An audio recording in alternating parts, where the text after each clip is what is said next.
Good evening, this is Ryan Mallory for SharePunter.com. Today is September 15th, 2010. It's been a couple weeks since I did the last video. Took last week off to kick back and relax a little bit. It was still in front of the screens and watching the market, but the number of posts that I was doing last week was somewhat limited. But this week, as you can see, I'm back in the full swing and uh, trying to keep you guys posted on the intricacies of the market, which for me is a learning experience each and every day. If you've been reading any of my posts, the daily trading plan or the previous post that I just did, you know that I am paying very close attention to 1130 on the S&P, and the bulls continue to tease us with whether or not it's actually going to break through it or not. If you look right here on the chart, you'll see we are right there, slap dab up against that resistance level, and have yet to break it.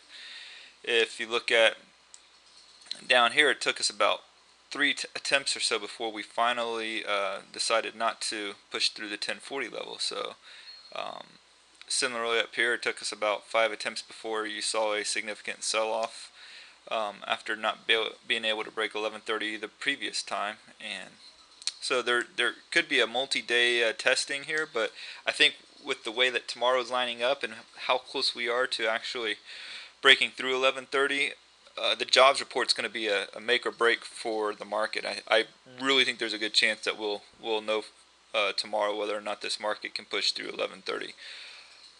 I think if we get a good jobs number, which the consensus is 455, so anything less than that will be considered very bullish. So we'll probably push through it, and we could see a 10-point gain in the S&P. If that's the case, show's over for the bears.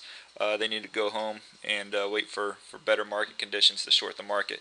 For me personally, if we do push through 1130, positions like SPY, which I'm short, will be stopped out.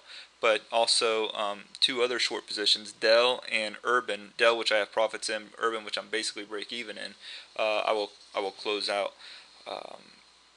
So I'm not going to ride this market higher than 1130 tomorrow if we close above that level. But a couple other things that I want to note about this particular market. There is a lot of divergences going on, whether you look at the T2108, which I'll show you right here. As you can see here, we are showing a negative divergence by actually the T2108 moving downwards all of a sudden. So it has gone from about a high of 80 down to 75 in the last couple of days. So that is one negative divergence to look at. Also, if you look at some of the other more mainstream indicators, there has been some divergences here. Not so much on the stochastics here, which you will see it's basically flatlined at 95, but there are some out there that are showing a bearish divergence. Looking at the Nasdaq, same story here, right up against resistance. The Russell, same story. I don't pay much attention to the Dow because I think the manner in which price is determined on the Dow is a bit skewed, as it only favors higher priced stocks rather than the market cap of the stock itself. Few positions in the portfolio. TICC. What a great stock this has been for me. It's moved up about 12% since I originally got in at about 877 back in August. I wish I would have bought when it pulled back to about 860 here before, but I was pretty bearish at the time, and I wasn't willing to waste any capital committed to the long side, so I passed up that opportunity.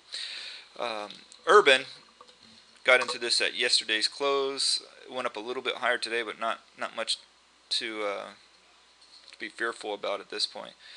But as you can see, it's in this long-term downward channel, and it has bounced off of the bottom trend line multiple times and rallied up to the top of the trend line 3 times. And both times when it did it, it looked like it could go even higher, but I saw an immediate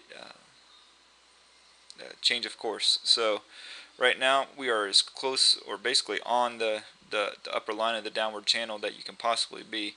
And tomorrow, a bad jobs report could send this stock down, 2 or 3% possibly, with how oversold it is, and also the lack of volume, and among other things.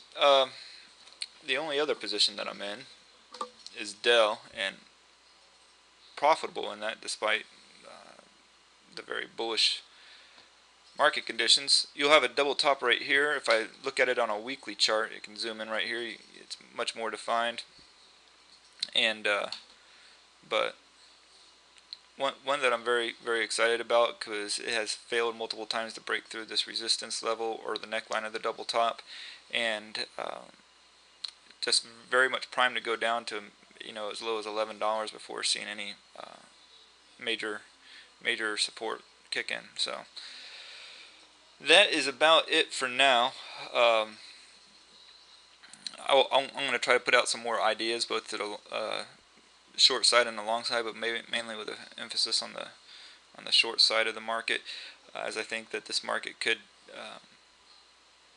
hit some resistance tomorrow at 11:30, especially at 11:30 on the S&P, especially if we have a bad jobs number, and as a result see a decent sell-off if that occurs. Right now, I would definitely say that the risk-reward in the market is to the short side. To the buying really on to this in this market right now is a bit crazy. So I don't know how much more upside this market could possibly have in the short term. So I would stay away from long setups. And if you're a bull, at least wait till the market pulls back some. Alright, well that's going to do it for now. I hope you guys have a great evening and get some rest and be ready for tomorrow. So long.